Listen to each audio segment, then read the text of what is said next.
everyone. Welcome to Under the Veil podcast. I'm your host, Helena, and today we have a special guest. We have Amy. Hello, hello. I have Amy Luong. Is that how you say your last name? So I found out literally like a month ago that my name was pronounced incorrectly my entire life. So I was definitely was Luong. So it's Luong, right? I've told everyone my whole life, my last name's Luong. The name on my cross-country sweatshirt in high school says Luong Distance. Oh my like, gosh. I've written puns with Luong, and then I sat at a table with like a bunch of Vietnamese people who were like, we're creators, we were having dinner, and they were like, Amy, what's your last name? And I said, Luong. And she said, so, Long? And I'm like, no, it's Luong. And she's like, no, it's not, it's Long. And I'm like, no, it's not, dude. It's Luong. Like, I don't know. Oh, no. And she's like, is it Vietnamese? And I was like, yes. And she's like, then it's Long. And I'm like, no, it's, I called my dad on the spot. And I'm like, Dad, is our last name Luong? He goes, yeah. And I'm like, so it's not Long? And he goes, it is Long. And I'm like, so what's our last name? And he goes, Long. And I'm like, bro, what? Like, what do you mean? He goes, oh, in America, they couldn't say Long. So I changed it to Luong. And I'm like, so this whole time, 27 years, literally, I've been saying my name incorrectly and correcting everybody. Like, I'm like, it's Luong. It's Luong. Like, my friend's wife had the last name Luong, and then he's like, oh, Amy Luong. I'm like, no, it's Luong. And now I'm like, I was wrong the whole time. And my dad lied to all of us. Things we learn. That's the same thing with the Wong and Wang kind of thing. I don't, maybe not. Wrong. It's Wong for me. I think it depends on the character. Anyways, happy Lunar New Year. Happy Lunar New Year. Wait, were you traveling during Lunar New Year? No, I came back. So I was just, so for those who, I just came back from Asia traveling. I went to Singapore, Thailand, and Vietnam. It was so much fun. But it was really cool because they had all the like Lunar New Year celebrations and stuff. They were prepping. Yeah, they were prepping. So you see stores with like full on lanterns and red envelopes and all that stuff. That's so cool. Yeah, it was really fun. I'm sad to be back. Well, I'm happy and sad to be back. You know, it's fun traveling for so long, but after a while you get tired and it's like go, go, go. Like, I don't know about your traveling style, but for me, like we did a lot. Like you wake up at like 5, 6, 7 a.m. and then you come back at like 11. I don't know about 5 a.m., but I did. Okay, I don't know about that. Go, go, go. We had some flights. So, cause we were moving every like 2 days. And so sometimes our flights were like super early. We had to get there early because we had to check in our bags. Like you just. Oh my gosh. Yeah. Oh, that's so fun. Yeah. So did you celebrate Lunar New Year with your family? I did. I came back super jet lagged and I was like, okay, we're going to lunch. Let's go. You're like, suddenly. Yeah. Okay, and now that I'm married, I have to give life. Oh my God. That's so funny because I literally told my parents, I was like, when do I start giving it? And they're like, oh, when you're married. Yeah. And I was like, I'm never getting married. You're never going to be married. You got your thing. You got your boo We've been together for 2 years. Oh, no, it's going to happen eventually. How did you two meet? We met at the gym. Of course. Surprisingly. Well, by the way, Amy is a fitness influencer. A little bit. I don't know about influencers. Yes, you are. You're so cool. I see you. I'm like, damn, girl, good. But you're an entrepreneur. I did quit my job. I did quit my full-time job. That is literally the goal. The goal. So did you. Look at us now. So backstory, Amy and I have known each other since high school. And when I was in government, you said something really sweet to me. I don't remember the exact words, but it's imprinted on me. Like you said something like how I inspired you. So I don't remember. I wish I remembered. Can you tell me again? She was like a big sister. Honestly, I was like, you were at the time ASB press and I was just running for like 9th grade class president. And I was like this little Asian girl. And I was like, damn, look at this like badass Asian boss. Like she's ASB president. Like I want to be like her, just running the ship and just like so confident all the time. And it was just so cool to see a female who was like at the top versus it's always been a male. Yeah. So it was cool to see how like calm you were, collected, and just like still so friendly and bubbly. I think that's probably what it was. You're so sweet. Oh, look at both of us. Oh my gosh. I think we met in 2010. Was it 2010? 2010. How many years younger are you? 4 years. You're 3 years. No. 3 or 4 years. Dude, my memory's so bad. I thought you were because you were a year or two. Senior, I was a freshman. So 4 years. And then even at UCLA, you were graduating the next year. That's right. We only had a year overlap. Yeah, that's right. And we worked together at TLC. Yeah. Library, also, maybe 3 UCLA. years, actually. Because we 3 years. still were in school for a year together. Yeah, so 3 years. 3 years. Oh, we go way back. She was literally like a big sister. Government, and then went to UCLA, got me my first job, saved me from getting fired from this job. Don't fall asleep on your job, folks. Don't fall asleep. Finals. I didn't know what I was doing. I was so tired. And then now here, like, how crazy is that? It's like we reunite every couple of years. We gotta reunite more often. I'm down. Yeah. I'm down. Yeah. But anyways, going back. All right, let's rewind back to your boo thing. Okay, so you guys met at the gym. What was the move? Was he like, he was like, yo, girl, your squat is ridiculous. Oh no. So it's actually through a mutual friend. Okay. And at the time I was maybe like 6 to 8 months out of a relationship, like a long-term relationship. And I was not ready to date. Like at that point I was like, you know what? After a breakup, when you're like, I hate all relationships. Like you see people. Nobody talk to me. Yeah. You're like, no one talks to me. I was ready to be a nun. I'm not even religious. I looked up like how to become a nun. Like what would that mean? You know what I mean? Cause I was so angry. Oh. And when I looked at relationships, I was like, oh, they're not going to last. Like I was so pessimistic about everybody's relationship because I saw how mine turned out after 3.5 years.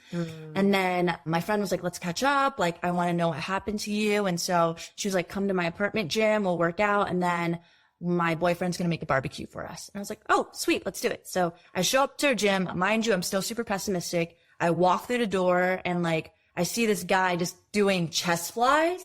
And I just noted him. Like I looked at him, he looked at me, and I was like, oh, that's the first time I found anyone attractive for the first time in a really long time. Because before then I was like, nothing is attractive. Yeah. I'm like, I just want to live by myself forever. Yeah. And I looked at him, he was looking at me. We kind of like did this, like the little up and down. The up down. Yeah, like he caught me, I caught him. And then my friend goes, this is Kirby, by the way. This is my friend. And I was like, my God. And my friend Nikki was like, yeah, this is my friend. He's going to be at the barbecue with us. And I was like, what? And so we're working out. He comes over while we're working out, just the two of us. And he's like, hey, do you guys need anything for the barbecue? I'm going to go help set up. And I was like, no. I was like, that's crazy though. Like, I didn't even know the surprise. And this whole time I thought it was just going to be, yeah, me and her, like going through my entire breakup, like talking about how bad it was. And she brought you a friend. Yeah. I mean, there was actually another person there. So it was her, her boyfriend, their roommate, and then me and my current boyfriend.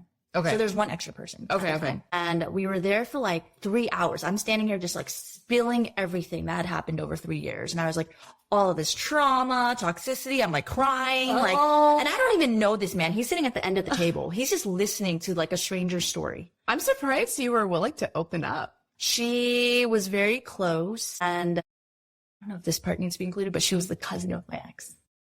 Oh. So like, so at the time, it was, yeah, drama. I mean, I'm sure my ex knows. Definitely. So are you two closer than she is with her cousin? Okay, your ex? I would say so, but you can't sometimes, the vibes when they're that good.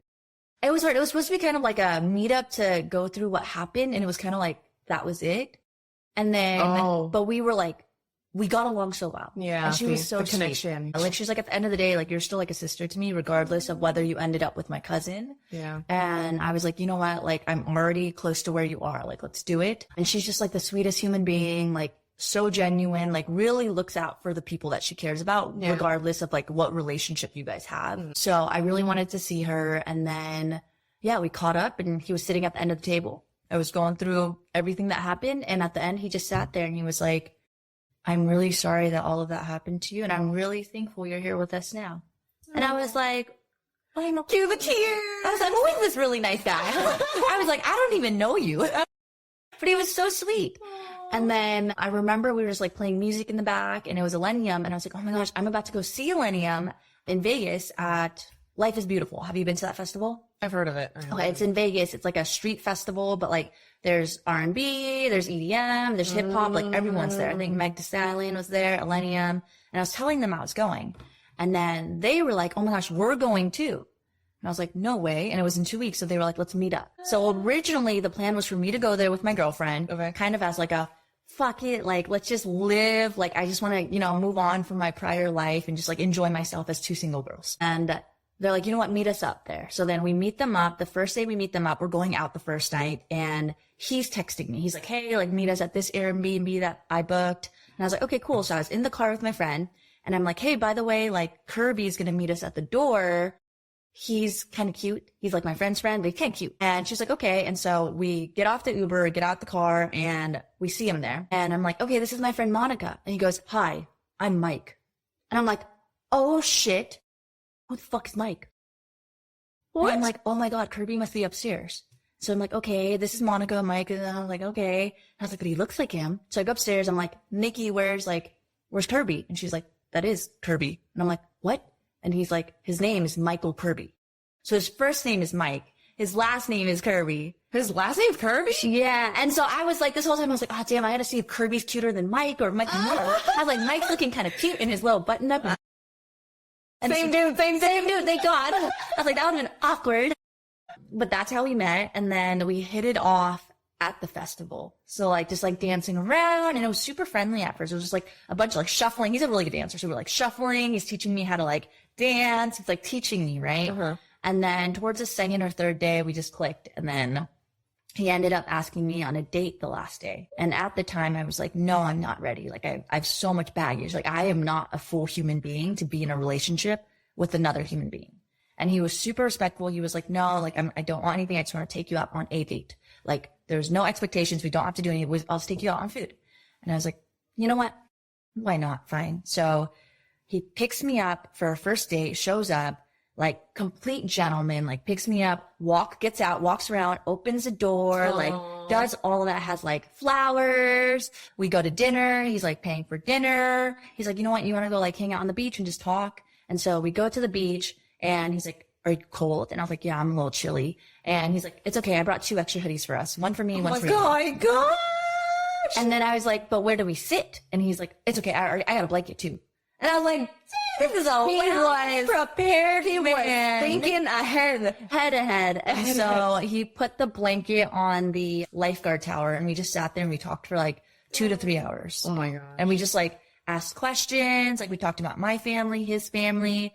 And that was it. Like there was no kissing, like nothing like that first. So I was like, wow, like, so then we went on more dates, and I think we went on like 30 dates. Like 30 dates. That's like, I'm not ready. It was like a constant, like, I'm not ready. Like I'm not there. You know what I mean? Like I still need to like patient man. Yeah. Like find myself. I was like, I need to find myself, because before this I was a mess. And so he was so patient. And then he asked me out, I think, in the beginning of January. No, end of December. He asked me out at the end of December back in now it's 2024. He asked me like 2020. Was it after COVID?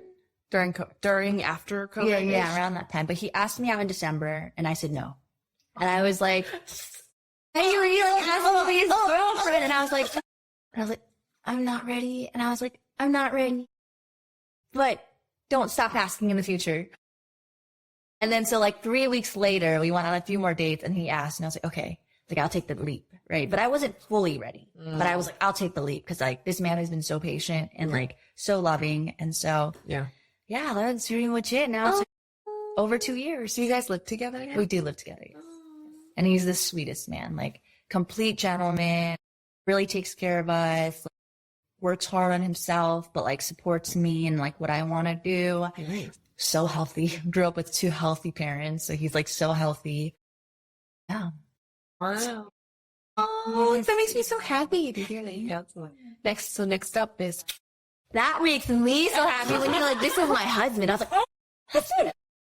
I forgot it was husband. I know. I You sometimes guys- still, I'm like wrapping my head around that. I'm like, husband? Yeah. Because how long have you guys been together total? Oh my God. Since 2014. He also went to UCLA. Did he go to Wash? No, he's from SoCal. But So you we met first year. No, so we met during unit camp. So I was a unit camp counselor. It was like my 3rd year going to 4th year. So he was already graduated, but he was still doing the program.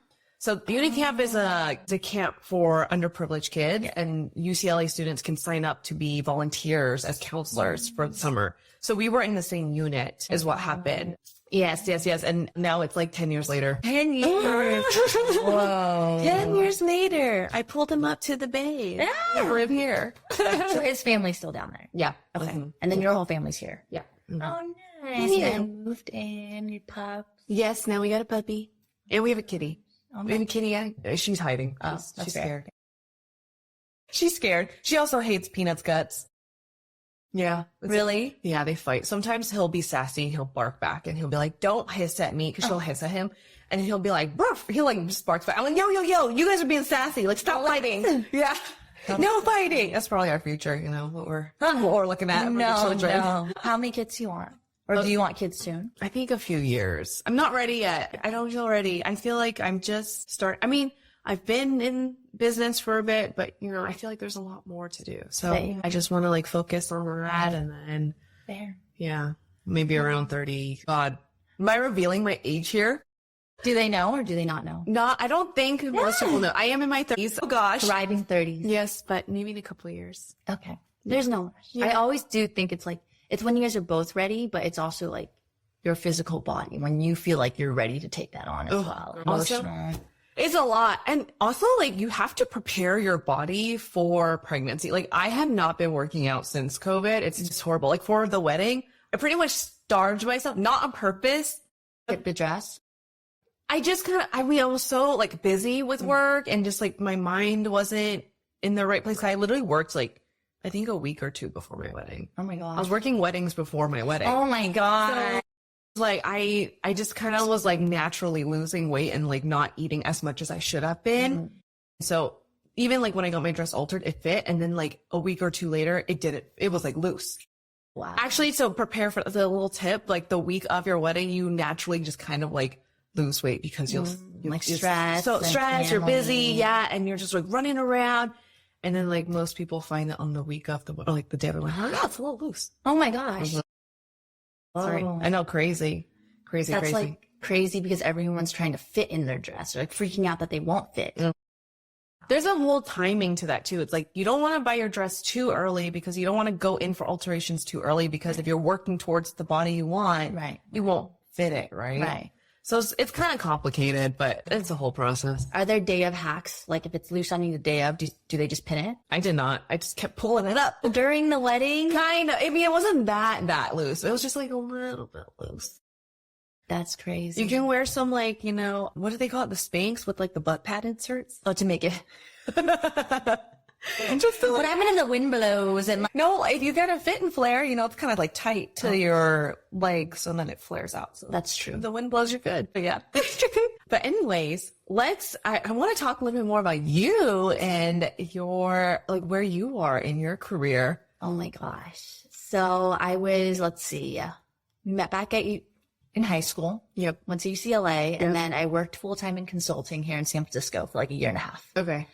And I was like, you know what? My grandma owns a small business in San Francisco. She started like a Asian variety store, right? The ones where you just buy random stuff, like batteries. Oh, and, yeah, like, yeah. I know what you mean. Sandals and stuff that you see at Chinatown. And so I Yeah. was like, oh, I've always had this like want to start my own business. Okay. But I had gone into like pre-med, like most kids at UCLA. Yep. Definitely. Like all kids at UCLA. Yeah. And then we all disappoint our parents by not going to med school. So after I gone to consulting, I was like, you know what? This is going to be the in-between path between like me deciding whether I want to go to med school or whether I want to go to business. Okay. So I started the job and I didn't like it. The consulting job? Yes.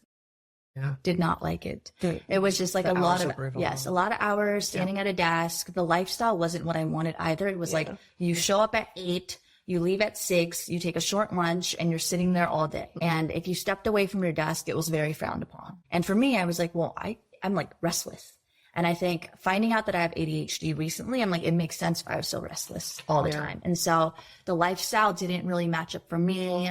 I also just saw like how ironic it was because we worked with the healthcare system. So we worked between insurance companies and hospitals to do their contracts, to look for any like holes in the contracts, to help them get reimbursement from the insurance company. So we were representing hospitals to help them get reimbursement from insurance companies when claims weren't approved. Mm-hmm.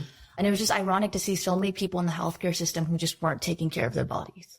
Like we would spend weeks where we would travel, go to a hospital, and we would sit in a room and just work in front of our computers for like 9 hours. Yeah. And you would see people who have been in the healthcare system working there, and it's like not lively, you know, it's like they're just there, but like their physical bodies aren't moving. They don't feel good. And so I was like, you know, that's just not the type of life I want for myself. And my mental health was declining steadily and then very exponentially. And so I made the leap and I moved to LA. for a job in marketing. And so I worked as a brand manager for a brand called Bear Bells. It's a protein bar, but they launched it in Europe. Wait, is that the one I see at Trader Joe's? Yeah, it is. Those are good. They're really good. So I actually helped launch it here in the US with our team. That's dope. Yeah, so we had our first like influencer event. We planned all of the launches, go to market for different flavors, ran the social media, signed up content creators, built out the affiliate program for Bear Bells, did events. I'm trying to think of what else. We worked with the sales team. I sent demo team members around the city in Los Angeles to like send out product. So it was really different than what I was doing in college though. From pre-med to like, let's do marketing. But it was something that excited me because it was in the fitness realm. I was going to events that excited me. Like, were you already working out at this point? Were you like, I started working out in 2018. So at this point I was already slowly working out. Okay. It wasn't anything crazy, but I had already started learning how to power lift. And so it was a big part of my life. And when I was working in consulting, I would like sprint to take the bus. Like I was taking the 38 to get off work at like 6 p.m. And I was like,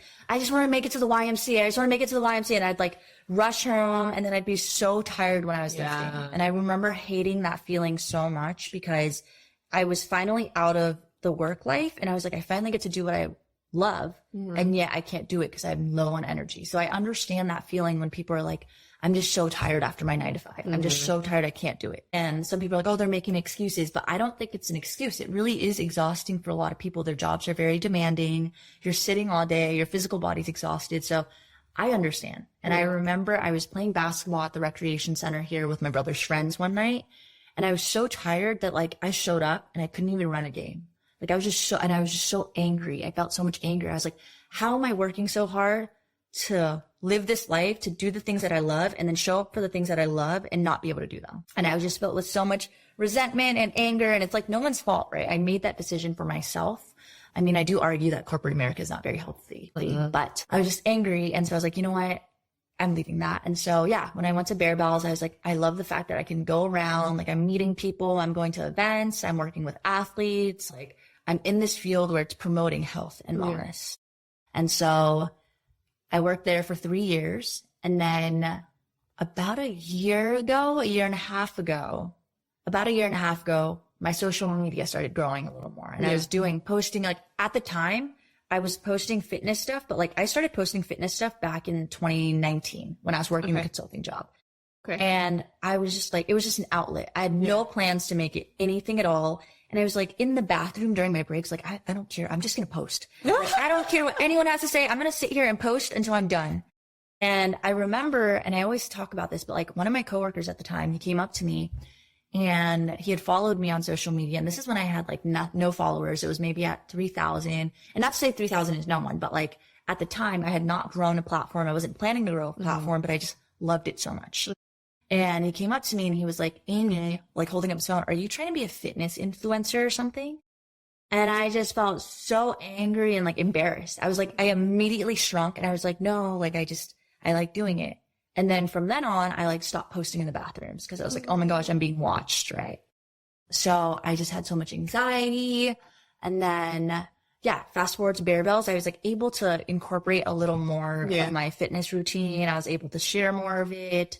And it was really an outlet for me, like just sharing stuff that I felt like people didn't know. And as someone who graduated with Phi-Sci at UCLA, I was like, I have a lot of knowledge on like our muscle anatomy, on like how to use our muscles. And like, I didn't realize that the normal day-to-day person doesn't have that knowledge. So I just wanted to share that. No, we do not. Right. Like, like I just assumed everyone knew how to work out, but like a lot of people don't gain that knowledge in college. So that's what I wanted to share. And then now it's 2024, about a year ago is when my platform started growing. And so I was like, you know what? Like I can either take the leap now or I can stay here. Yes. And I love it. And I was like, I love the team in Europe that like was my mentor. Her name is Jess, and she was like the best mentor ever. She was so great, like so sweet. And in Sweden, they have a different lifestyle where like you work, but you also take care. There's a balance. I feel like that's all of Europe. Like all other countries except US. US, like maybe China. Yeah. It's like here we live to work. Right. But everywhere else they work to live. Exactly. And so in their country, in Sweden, I think they get 3 months off a year or something. We get like 2 weeks off. They get like 2 to 3 months off. And it's like a given. Everyone takes like 2 months off. Like a summer break? They just get it. Yeah. It's just their vacation. And then they get random holidays. I'll clip that. Yeah. But they get random holidays. And then during lunchtime, you'll see them out on the grass, like throwing beanbags, having fun, Yeah, like enjoying, living life. living. They'll go out after work. They have energy after. And it's so interesting. Bring them to Europe. I thought about it. I ask my boyfriend all the time. I'm like, but how would you feel if I solo traveled for a little bit? Because he works in office. So he's going through that right now. He works 9 to 5. full Where's he time, work? like 8. He works in private equity at an investment fund. So he works in real estate and they are hardcore. Like they are a show up at 8, end at 6. Sometimes he gets home at like 7:30. Yeah, it's really rough. Like he does the whole thing. You gotta dress up for work. You gotta show up like tie, button up, nice dress shoes. It's a very fast environment and it's hard. Like I see him going through what I went through, but at more of an extreme. And so it is very difficult. And his passion is DJing. So he loves to DJ. He produces music. Yeah. Whoa, that's cool. Yeah, he's produced like 2 songs and he's coming out with a new song. I think this is February, in March. So he's coming out with a new song that I really like. And his goal is to play at Eaton's eventually. Okay. But all in all to say, like now I made the leap. And I was like, you know what? Like, I'm going to move in with my boyfriend because he lived in Irvine at the time. I lived in Los Angeles. So we were like Commuting. for. Yeah. And I was like, I'm just going to make the leap both for this relationship and for my content career. And so I made the leap. I started making content. And what no one talks about when you first make the leap is it fucking sucks. It sucks. Excuse my language. You're making little to no money unless you're prepared, right? You're really like, okay, you save up enough money, you start really small. And I wish it was something that someone had told me. Cause like when you're on the other side and someone's about to quit their job, you're like, yeah, quit the job. Like, F the job. Like just quit the job. Yeah. But you're not in their position. You're not really thinking about like, okay, what are they going to do the day after? Right. What do their finances look like? Oh my gosh. After? Like The first week I was like, okay, so like, what do I do now? I don't wake up for work. So what's the plan? You got to make work for yourself. Like, like what? I remember the first week I was so overwhelmed. I was just like, okay, I don't have people emailing me. Exactly. No to-do list. No meetings. So what are we going to do? No, seriously. And so it's scary. It's just crazy the first time. And since then, it's just, I've been slowly chugging away. I did a lot of like random things as well. I think I tried a lot of random things when I quit. I did freelance marketing. So I worked for companies, helped build brands like on a smaller level, help them build affiliate programs. I did photo shoots. So like I would model for fitness photo shoots. I started the clothing line. I did a lot of random stuff. I was ready to do anything. I was like, I'll do Uber if I have to. I will serve at a restaurant if that means I can continue pursuing content. You know what's crazy? When you take that leap into working for yourself in entrepreneurship, you'll find yourself surprised by how you'll make it happen and make it work. Yeah. Like you're 10 times more motivated to like figure it out. You are. Right? And it challenges you in a way where if you've never done before, it's kind of hard to understand, but like it really does challenge you to think bigger and like work harder, right? Because it's for yourself. And no one else, no one can save you but you. Look at you! You're killing it! And don't you have a clothing brand? Yeah, so it's called Revealed, and it's so hard, starting your own thing. It's scary, but I launched it back in April. It has its first line, and it's been some while since I've touched it to launch the next product, but it's still my baby. And I think I'm super hypercritical, right, of my own product. And you always are. I also work with clothing lines, right? So I work with Young LA and Vanquish, and seeing just like how amazing they've done and seeing how many people it takes to build a brand can be kind of scary. Well, mine is very small. It's just a sports bra and a pair of shorts, but like I think I'm figuring out how to make it more authentic to me right now. And I think that's the phase I'm in. I'm exploring and experimenting in my own life with things that I love to do. So like, obviously I love fitness, but I also love basketball. And so I'm like, okay, how can I make this brand a little more aligned with me, right? Make it a little more unique to me. So that's where I'm at with the brand, but it's called Revealed. All right, check it out. Yeah. Actually, plug in your Instagram too and your website. It's at Amy, AMY, Luong, but Luong, Luong, and then 3 G's after that. So Amy Luong, GG. There you go.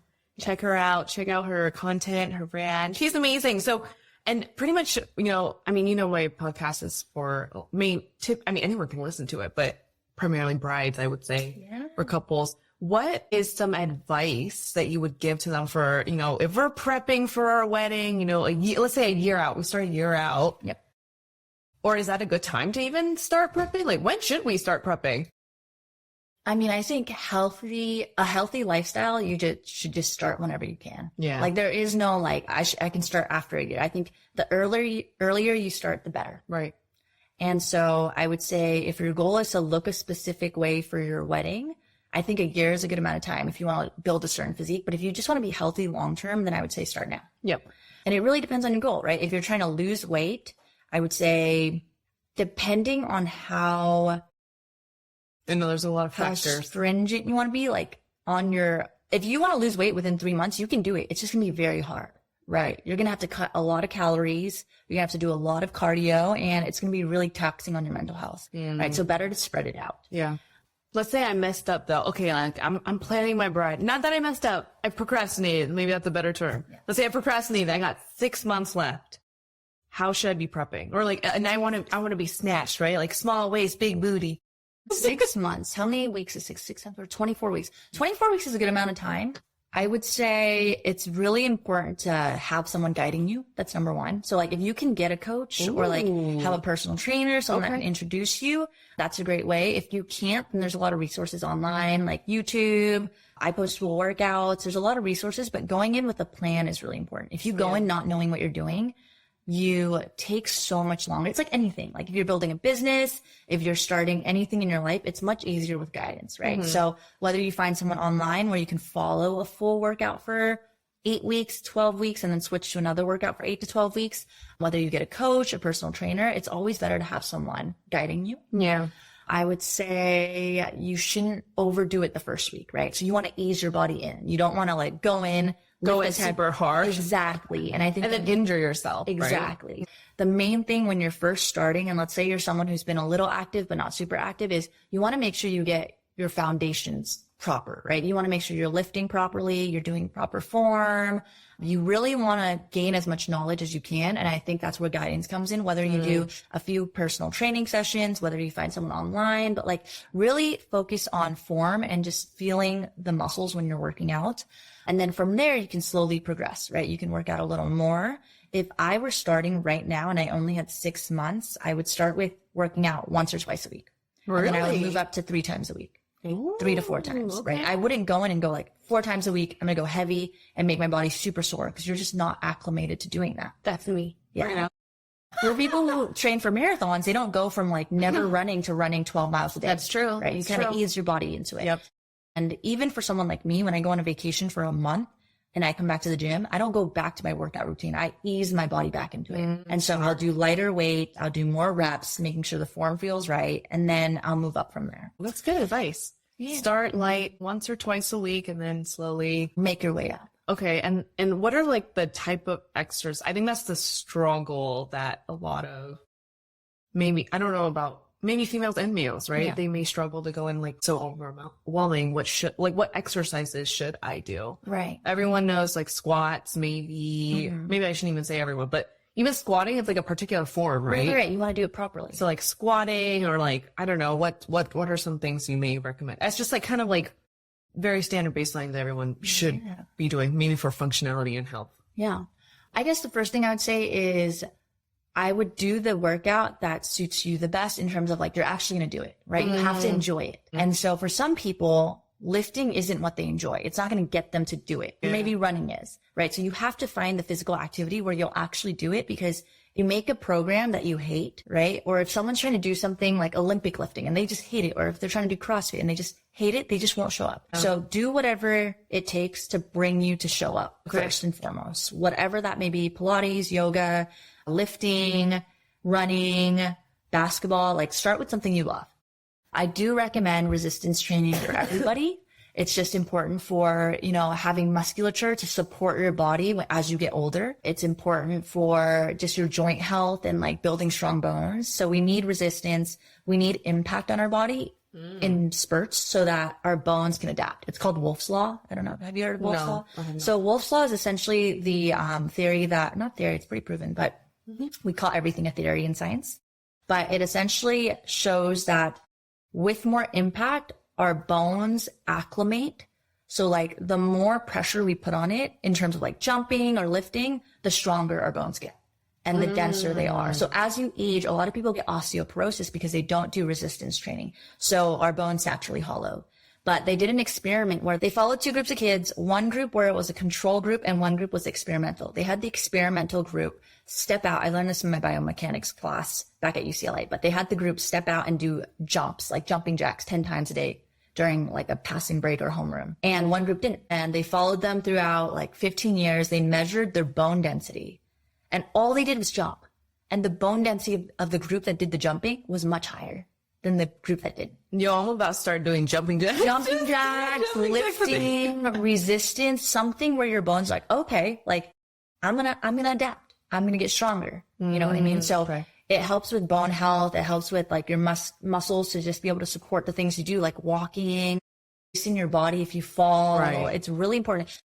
Having a child, like you need to have muscles and like to be able to hold yourself up. A lot of people get lower back pain. Yes. I already have lower back pain now. I'm not even pregnant. There's ways to help that. I actually posted something for lower back pain on my page. I'll send it to you. It helps a lot. A lot of exercises that I do. Yeah.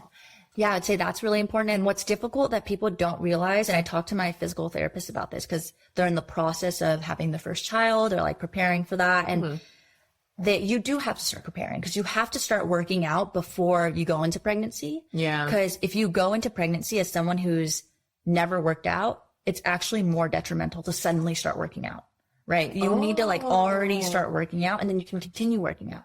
But if you go from never working out, getting pregnant, and then starting to lift heavy, that's not very healthy. I see. Yeah. So it's probably too much stress for your body at once. All at once. Exactly. You already have the stress of a child and now you're adding stress. But if your body's already used to the stress that you've had before and then you have a child, then it can continue. Okay. So that's a big thing. And then, start light, follow a program. For me personally, as a beginner, the way that I started with my fitness journey was something super simple. So I would start with one leg day, we call it push day, which is like half of your upper body. So like chest, triceps, and shoulders. And then one pull day, which is more of your back. So just dividing it into 3 things so that you go in each time knowing what you're going to do. You're not like, oh my gosh, I have to do 100 exercises. You're like, no, today is leg day. So I'm going to do a few leg exercises and you can start with 3 to 4, right? Simple ones. You can do a squat with a dumbbell. You can do a Romanian deadlift or a hamstring curl. You can do leg extensions. Machines are nice because they're very beginner friendly and dumbbells are nice because they're not super heavy. I would say in terms of all barbell work, if you're going to start using the barbell, which I love and I recommend because it's a compound movement, which means you're using multiple muscles at once, you should do it once you've learned how to do it from someone else. You need someone to guide you through it. Yep. Versus just doing it. Right. So I highly recommend finding someone who lifts or someone who provides advice and like learning from them first before going in.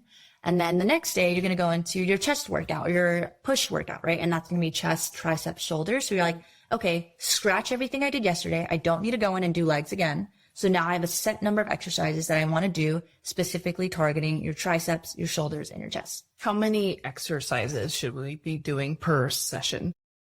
I would say anywhere between 4, some people do like 6, depending, but like you could do a great workout with just 4 exercises, 4 or 5. Yo, I did too. Yesterday, just coming back. Ooh, and that's okay. It was like, so what would I do? A squat and hip thrust. And I was like, guys, I'm broken. Right. And some days you do so much in those 2 exercises that you don't need to do the rest. Like I've had workouts where I'm like squat, hip thrust, and maybe 1 machine. And I'm like, that was a good workout. All right, we're done.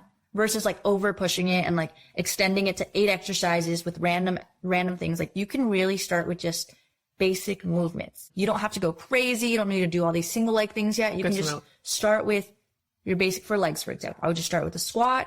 Once you learn the form, hip thrust, hamstring curl, leg extension.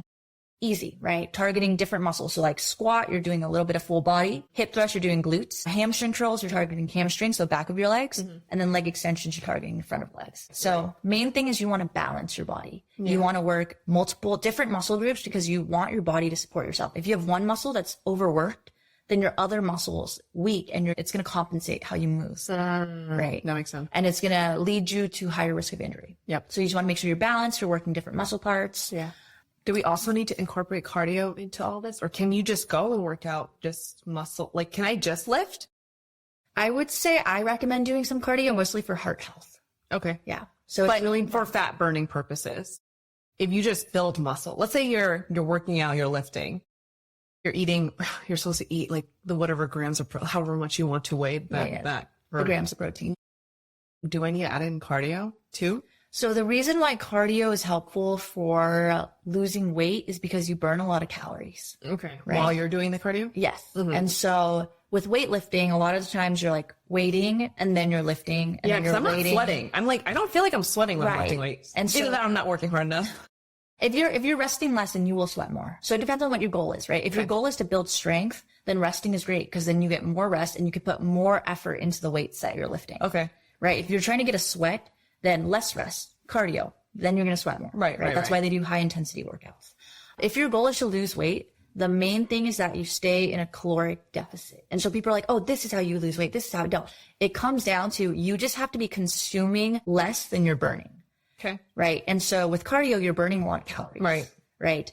Now you can't lose it specifically in an area. You can't target an area, right? You lose fat overall, but you just have to be burning more calories than you're eating every day. Right. Okay. So log everything to my fitness pal Exactly. and eat your proteins. Eat your protein. Yeah. Very important. I am totally, what is it called? You know, like when I'm preaching to the choir about all this stuff. I don't do any of it. My husband's also a PT. Oh, John's like, yeah, he's a PT. So he's telling me all these things. You gotta eat your protein. He literally bought me a Crunch membership that was 5 minutes from our condo in San Mateo. When we lived in San Mateo, it was 5 minutes. He would drive me. I still didn't go. That is so funny. It's always the person or their loved ones in the profession that don't do what they usually like doctors are super unhealthy, right? They don't take their own advice. Oh no, he's very healthy. He goes to the gym and he does all this stuff. But I don't. I'm married to one. I don't. That's good that he's doing that with you though. He's trying to bring you into his world. No, Fun fact, I used to power lift. Wow. At UCLA. Oh my gosh. Yeah, I was like a beefy kind of girl. Oh my gosh. What? But I would injure my back pretty often. I think what happened, so I was really into deadlifting and like really doing heavy deadlifts. Right. I think what I didn't do was enough core work to brace. support. Yeah. Yeah. So I was just pulling too heavy for my abs and then my back would just be done. So I feel like I'm a little scarred now. Yeah, it is scary. To like go back into it. I think also a part of me, my hormones must have been different then because I feel like I was definitely in a caloric deficit. Like I was not eating enough for sure. I was probably eating like 1,200 calories. And I was lifting really heavy. Yeah. But I would just pack on weight. Like I was packing on weight. It was crazy. And once I stopped lifting, I actually dropped all the weight. It was But wild. you weren't eating a lot. No, I was still eating like Oh, that's interesting. I don't know what happened. So muscle also weighs more than fat. So you can be gaining muscle. But I wasn't losing the fat, which was the weird. Because you know when you build Skinny fat. You felt skinny fat. Well, back then I just felt chubs overall because I was like muscular, but then I also had fat on top of it. So it was a weird place to be. Right now I feel skinny fat because I don't even remember you being chubby at all. Oh, it was At all. We're worst critics. Yeah, that's true. We're super- But I was about almost 20, 25 pounds heavier. Wow. Back then. Yeah. And it's crazy. So when I met John, he met me when I was like, my quote unquote, a little bit bigger. And then we started dating. So I stopped working out and we were just like going out to eat a lot, but then I dropped all the weight. It was kind of wild. And then I was skinny fat is what right. And I don't know. So I think a part of me is like, okay, I'm worried about bulking again. But then John's like, think about it. Think about how much I have to eat to even just like maintain my muscle. Yeah. But I was like, why is my body so, I don't know, maybe women and males are different. I mean, there's part. So what's some advice for maybe brides that are like a little bit nervous about lifting because they're worried about getting too bulky? Yeah. So, okay, I'm going to show you. This is what I look like. I don't know if you'll be able to. Girl looks amazing. Well, I have to eat so much to, like, my goal is to be big. My goal is to look huge. I've been trying to do that for like 5 years. It's so much harder than people think to It's hard to eat that much. It's hard to eat that much and it's hard to get that big. I try every day. It's actually hard to look what people think. You'll look as like a bulky female. Like they think of these muscular females. Like it doesn't happen overnight. Those girls are eating like upwards of like 3,000 calories. They're like lifting a lot, right? You're not going to get bulky by lifting a few times a week and not doing heavy weight. These girls are lifting like 100-pound dumbbells. They're really lifting. And so for the people who are scared to get bulky, I would say don't be scared because it's not going to happen unless you're like really not even trying to work out and you're just eating a lot. Right? That wouldn't make sense. Yeah. And if that's the case, then you would gain weight. If the scale goes up a little bit, there's going to be a slight shift, right? There's going to be a point where you're losing weight on the scale, and then that's a point where you're kind of gaining weight. And there are a lot of girls who weigh slightly more than they did before, but they look leaner. Yeah. Right? And muscle weighs more than fat. And so the scale isn't always going to be the most accurate measurement of your health and your physique, right? You're going to see that yourself. And it also takes time, and muscle weighs more than fat. So yeah, I'd say don't be afraid of getting bulky. Lifting is so essential. Resistance training in general is so essential to our movement, to staying healthy, to our heart health, bone health. So I would just start as soon as possible. Totally. And don't forget to drink your water. Oh, wait. I literally bought this water bottle that has the times to drink. I'm a little behind. So I should be... So it's supposed to refill at 1 p.m. Yes. So you should be done. Because it's 1... You better chug. I know. So I actually bought this because I never drink water. You know, growing up in an Asian household, we don't drink water. Yeah, it's not a common thing. Yeah, like my parents don't remind you. When we eat during dinner, like we don't have water. You're not supposed to. They used to get mad. They'd be like, "Don't drink your water till you're done." Drink the soup. They said drink the soup. Oh my god. So when John came up and met my parents for the first time and we had dinner together, he's like, no one offered, like, no one was drinking water. No one offered water. Like, it's very odd. It's not a common thing. So I have to force myself with these timestamps and I still can't do it. It's a struggle, but drink your water, y'all. Yeah. I think a really helpful tip too for staying hydrated is keeping 1 bottle or 1 cup next to your bed right before you sleep. And as soon as you wake up, you just chug it in the morning. Like, it's just because you're so dehydrated. Think about it. You're not consuming any water for anywhere between 7 to 10 hours. Yep. Right. So your body is dry. And so as soon as you wake up, you want to chug that glass of water because you want to rehydrate your body, but also it's going to be your first opportunity to hydrate. And then I'm just drinking coffee in the morning, which is what I do. Which also dehydrates you. So you could still drink your coffee, just chug a glass of water before then. That's a good idea. And it's just a good habit. Sometimes it becomes natural after a while. And then you're like, okay, I at least got a glass in the morning. Yeah. Right. Because it really affects, when you're dehydrated, it affects your mental clarity, it affects your physical capabilities. Like we're a majority water, you know, so like we're lacking a lot of us if we're not hydrated. Yeah. Staying hydrated is huge. All this is very inspiring. I'm going to start changing my habits. And electrolytes. Electrolytes help a lot. You can't just have electrolytes without water. The whole purpose of electrolytes, like potassium, sodium, magnesium, their purpose is to draw water into the cell. So that's why they're so important. So we have little gates in our cells and water goes in like through osmosis, but with the electrolytes, they'll bring more water in. Is that liquid IV? Liquid IV or like any electrolytes. Liquid IV has a little more sugar. But yeah, any electrolytes. Like I just drink the ones from Caged. I have like these little packs. It's a supplement brand that I work with, but like they just have little packs of electrolytes. And some of them have like coconut powder, magnesium, phosphorus, vitamins, and things like that. Right. Yeah. But electrolytes. Yeah. But drink it with water. And then let's talk about the diet really quickly. Yeah. Because we haven't touched, I mean, we touched a little bit about the protein, but like, how do you do it? I can't even I ate 3 boiled eggs this morning and I was like, this is hard. It is very hard. I think once you get used to it, it's not so hard. You just like find yummy. Oh, she has recipes, by the way, on her Instagram. Maybe we should make some of those. Yeah, no, absolutely. I eat the oatmeal I showed every day, all the time. Like I switch off between my favorite, like overnight oats, oatmeal. I'm actually going to start posting the recipes on YouTube. So it'll be longer form. So it'll just be like a full follow along. Like you could just do it with me. But yeah, I found that, you know, it's really hard growing up. So for me growing up, I had like dim sum for breakfast, like bows. Yep. I had Krispy Kreme. My dad would buy 36 Krispy Kremes when they were on sale and we'd eat them for breakfast. 2 donuts a day. We'd have not Twinkies, but what are the Hostess? Like the chocolate brownies. Have you seen those? So think of the Twinkie packaging, right? It's blue and white, but like think of a brownie that's like prepackaged. I would have that for breakfast before going to school at lunch.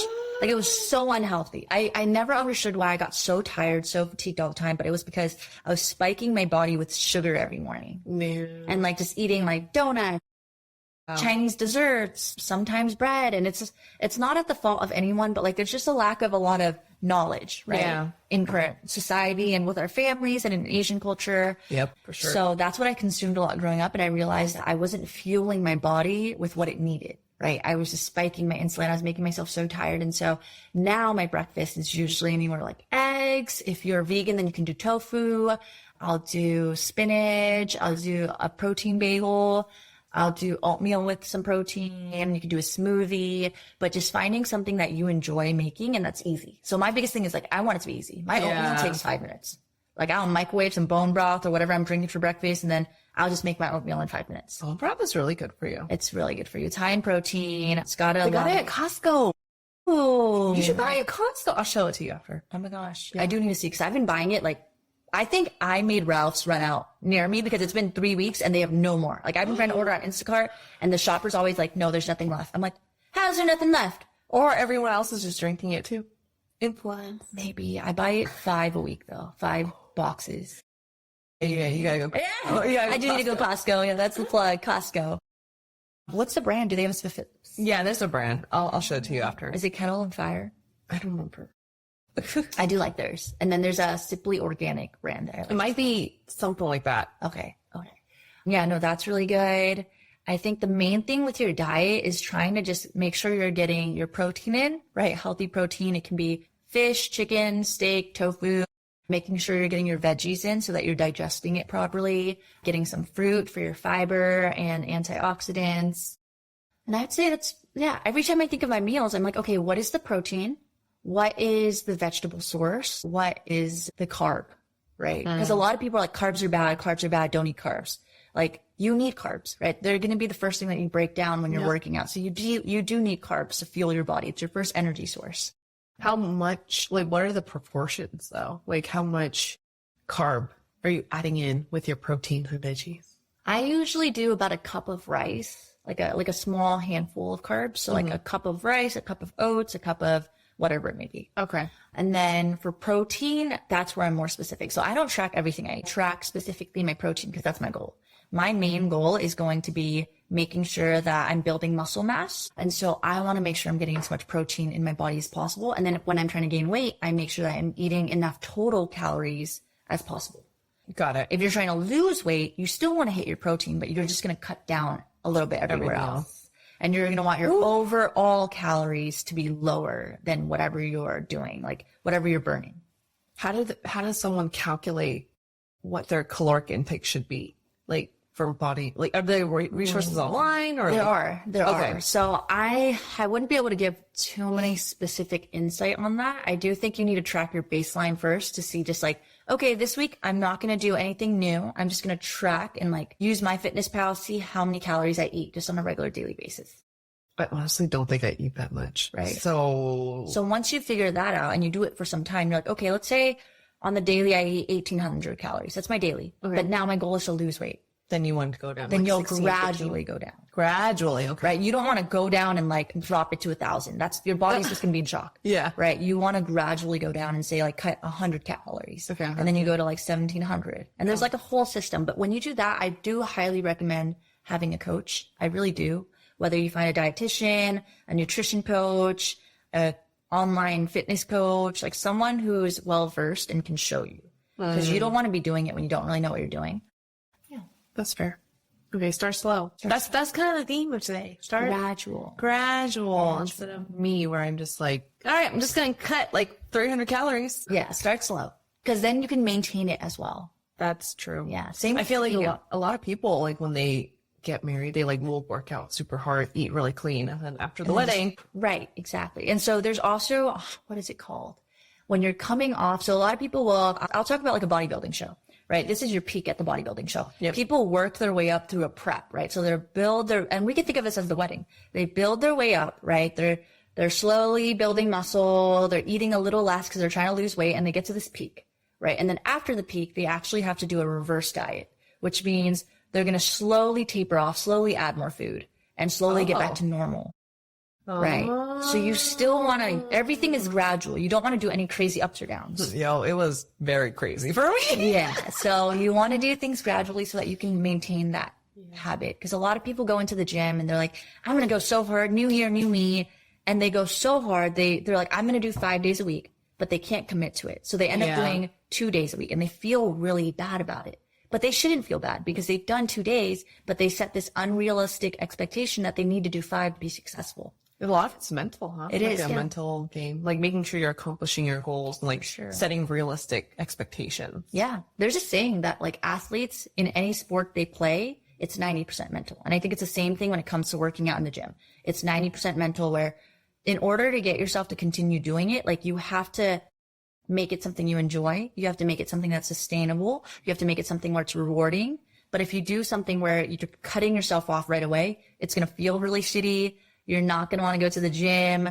Instead of rewarding yourself, you're probably going to punish yourself because you're like, oh, I didn't work out today, so I better not eat. But that's not how we should do things, right? We should reward ourselves and celebrate the little wins so we keep going. Yeah. Oh, I love that. Yeah. I like that a lot.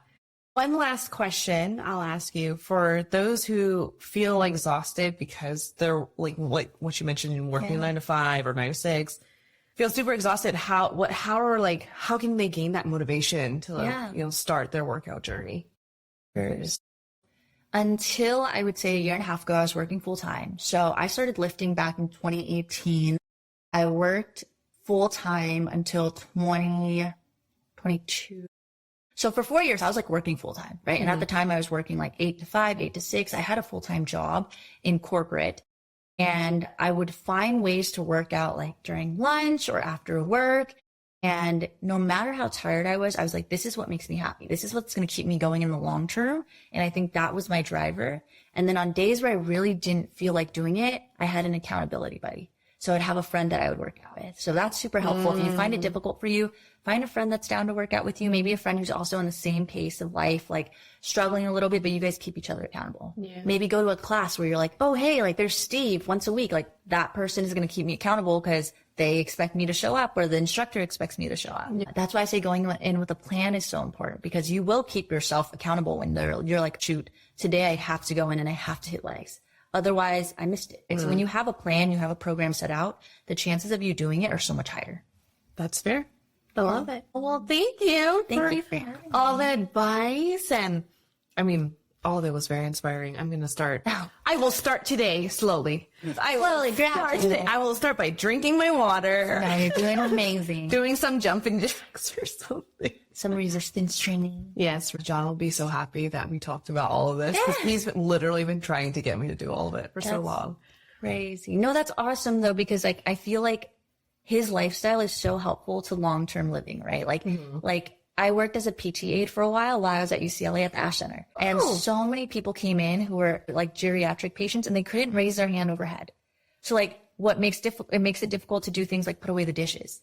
It makes it difficult to reach into the fridge and grab things. And people don't think about that. Yeah. Like, we need to use our bodies. Otherwise, we really do lose our bodies. Like we lose the motions that we don't practice. A lot of people can't get down on the floor and come back up anymore.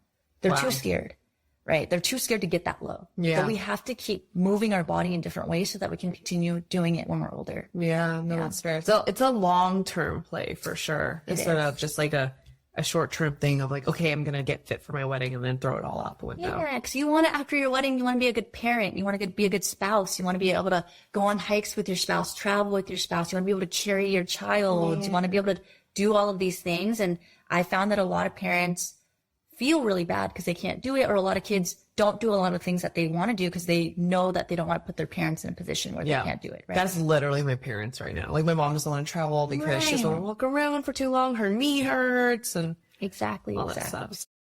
Long term, for your marriage, your life, for parenthood. Yeah. That's awesome. Well, thank you again, Amy, for coming out. Follow her. You guys need to check out her content if you need any inspo on like workouts, things to eat, how to get, or where to get cute clothing. Her clothing line, obviously. That's also another thing. Buy cute clothes to motivate you. That is a huge thing. I'm not going to lie. I do love having new gym clothes. It's worth it though. It pays itself off. Like if it gets me to the gym, worth it. Worth. So go shopping. Do all the things. At Amy Luong, Luonggg, 3 G's. And I'm your host, Helena. Follow me at Under the Veil Podcast and also at Helena Wong Photography. And until next time, see you guys. See ya. Bye.